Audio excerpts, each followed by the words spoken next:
امام علی علیہ السلام کی خدمت میں ایک شخص حاضر ہوا۔ امام علی علیہ السلام سے پوچھنے لگا، امام مہدی کے ظہور کی حیرت کن نشانی کون سی ہے؟ بس جیسے ہی یہ پوچھا گیا، امام علی علیہ السلام نے فرمایا، اے شخص، جب میرے بیٹے امام مہدی کے ظہور کا وقت قریب آئے گا تو اللہ کے گھر ویران ہو جائے گا، اللہ کے بندوں اور اولیاء کے مزار بند کر دیے جائیں گے۔ اس وقت خوف اتنا عام ہو جائے گا کہ انسان دوسرے انسان کو چھونے سے ڈرے گا اور ہر انسان ایک دوسرے سے دور ہوتا جائے گا۔ اے شخص، وہ وقت اتنا عجیب ہوگا کہ لوگ کوئی کھانا یا مال و دولت دینے بھی جائیں گے تو لوگ ڈریں گے۔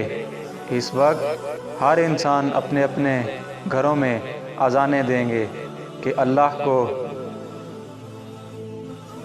بلانا شروع کر دیں گے، اللہ سے مدد مانگنا شروع کر دیں گے۔ اے شخص، جب وہ وقت آ پہنچے تو خواہشات کو چھوڑ دینا، اللہ سے ڈرتے رہنا، کیونکہ وہ وقت مزے اور دنیا کی خواہشات کے پیچھے بھاگنے کا نہیں بلکہ اللہ سے ڈرنے کا ہے، گناہوں کی معافی مانگنے کا ہے۔